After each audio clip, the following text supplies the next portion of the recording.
I hated Spectre. I love Spectre. Pip versus Chap, Chap versus Pip, Pip versus Chap versus Pip versus Chap versus Pip and Chap. Okay, so why did I love Spectre? Go Maybe on. I should go first. Yeah, no, go on. I'll go first. Well, I mean, look, it's wonderful to see Bond coming back with such a level of confidence. No, it's not. You know, the Skyfall was massive, and it's really hard to know how to kind of top that level of success. Yes, it is. So it's nice that they get Mendes back, Sam Mendes, to come back. Is and it? It's nice that they have Daniel Craig back. And I think that, although I do think it's a flawed movie, I think there's an awful lot of good stuff to enjoy. I think it has a real tone of kind of real ominous, kind of nasty, Poor tone across the whole thing. I think it's got a great Bond girl who really does a great job, and is the first Bond girl to kind of break up with James Bond, to kind of dump James Bond at some point. That's nice. Wow. I think it's got a great henchman. I think Dave Bautista, whatever you say his name, is a really good classic Bond henchman that we haven't had for ages. I think I've got a great henchman. If I needed someone to kill people, I'd send you. I'd be like, look at I think that they really build on the team that they've set up at the end of Skyfall. That London team of kind of Moneypenny and Rory Kinnear and Ray Fiennes is really good. I like that team, and Q's great when he comes out to him. And I think Craig still owns it and still gives it a lot of comedy and little just winks along the way. It's just what we want from Daniel Craig, isn't it? Yeah, absolutely. I remember watching Casino Royale being like, I wish there was more comedy winking in this, Daniel. This is what you're good at. I think it's coming off the back of a big favourite Bond. I love Skyfall, and I love Spectre less, but I still think Spectre is not a shit Bond. It's not Quantum of Solace. I love it Life is a decent Bond movie. No, I've seen Spectre. Well, why don't you explain to me why you feel Okay, well, I will. Well, the trailer's implied a doom-laden thriller with real depth built on the boldness of Skyfall, but in effect, he finds Spectre just by... How does he find Monica Bellucci? Tells him where they are, so he walks in and uses his psychic passport or something, doesn't he? That he stole from Doctor Who, psychic paper to get in. And then they're just talking about how they're going to dominate the world. That takes about half an hour to find. Yes. And then he eventually finds Blofeld without having to really try. And then when he gets there, Blofeld's his long-lost brother, which doesn't make any sense. And then Blofeld tortures him in a way and keeps saying, I'm going to do this, and it'll do this. And it doesn't do any of those things. He does drill into his skull. Yeah, he does do his skull. And he goes like, I think you're a fan, James, with my accent. That's French. What is that? When I drilled into this bit of your head, you will no longer be able to recognise small puppies. And then small puppies come on and he can recognise the small puppies. Would you watch Goldfinger and say, why is he making I would watch Goldfinger. Why is he lasering his crotch in Goldfinger? No, but he says... But my point is, Inspector, he says it's going to do this to you, and it doesn't do it. It's clear it's been edited out, or it's been lost in the screenplay draft. Then he does drill into his head. You see that? Yeah, but he says it's going to affect your something, and it doesn't. It's not the point. Anyway, then he escapes from Blofeld's lair without having to really try. Then Blofeld doesn't do anything very easy. Then the end is lame. It is just lame. Is it particularly the whole he's your long lost brother, therefore giving it some substance and bonds of emotional investment in it is clearly a leftover from an earlier draft of the script. It's rubbish. It really undermines that thing. They did that whole thing that they did in Into Darkness. You must agree.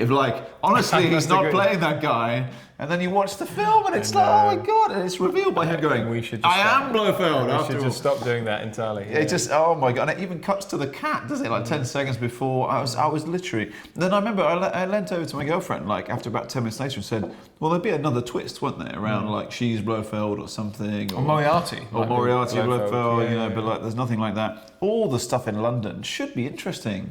I like Fiennes and Kinnear and and Moneypenny, and it's interesting to give those characters a story. Team. Yeah.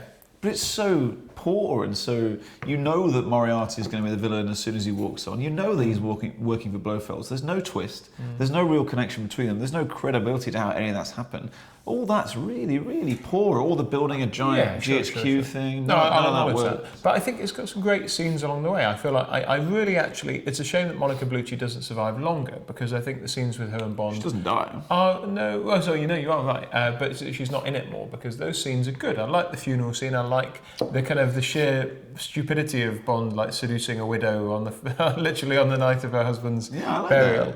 And she gets like naked, and as he's leaving, she's wearing elaborate lingerie. She's had sex. It's like a basket. Yeah, then she's had sex. And then she's put on. Does anyone do that? Do you do that? That's amazing. Do you put on a basket after sex? She was attempting to make him stay, wasn't she? She was like, please stay. I really enjoy the fight with the henchman on the train. Yeah, but it comes out of nowhere. It comes out of nowhere. Well, you know, it happens, and it's really brutal. It's really like smashy, and the sound's really good. And I like getting noosed out of the side. No, I agree. That works. That's very effective. Really it's crunchingly done, and it suits Craig. But what you can actually physically see, can't you, as you watch the film, that Mendes and Craig have sat down in a room and gone, well, let's bring back some of the Roger Moore, some of the excessive Connery tropes. They did a bit of that last time as well in Skyfall, because the whole adjusting of the cuffs is very Moore. Okay. Yes, it is. All right, okay. Well, you win. You win with that argument. Exactly. Yeah, so they want that stuff. I can't. You must admit, I can't believe that the Daniel Craig. You know, Casino Royale, we meet Bond, and he's a real person, and he exists, and he has a life, and he's a young agent, all those kind of things.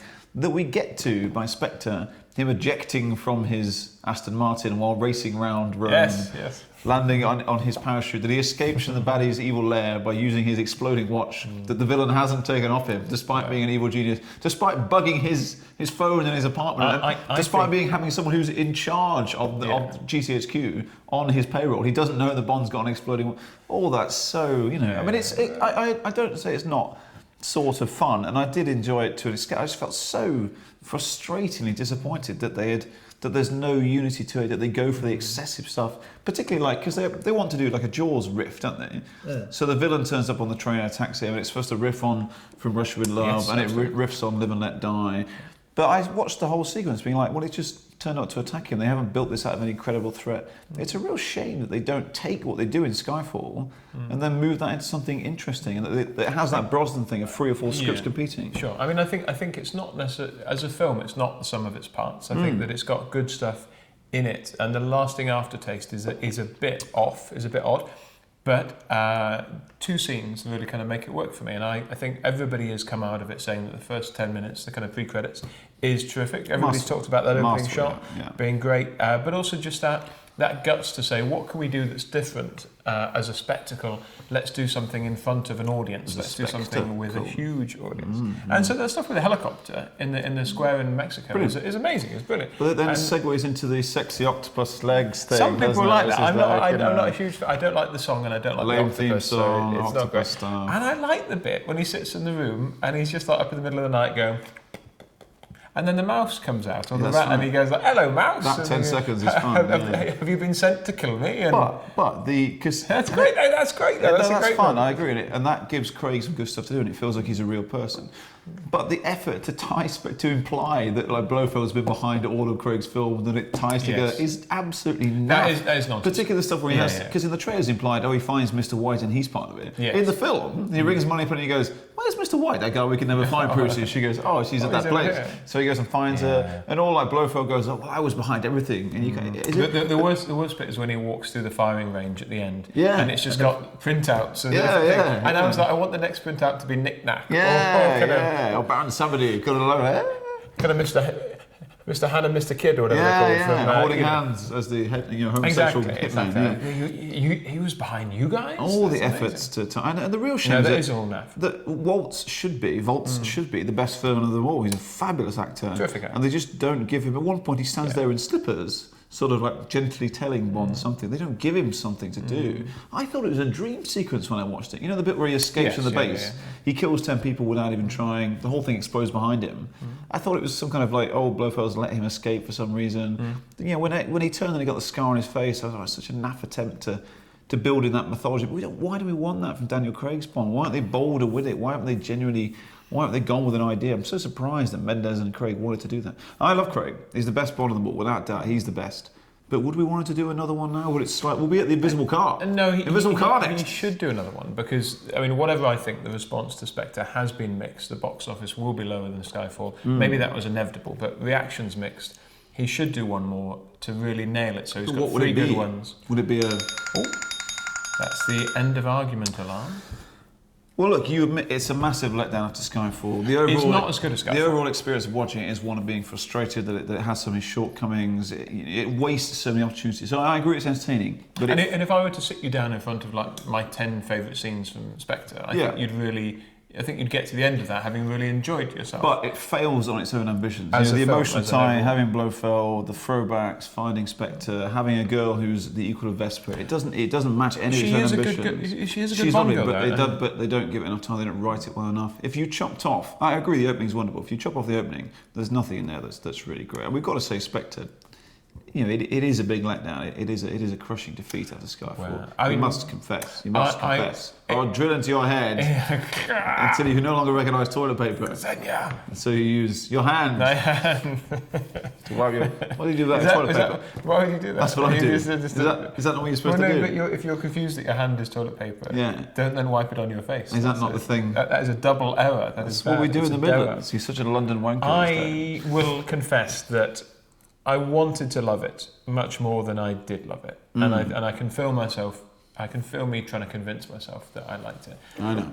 And there are elements, but I will allow you this. Pip wins. Pip wins! Yay! Pip wins! Yay!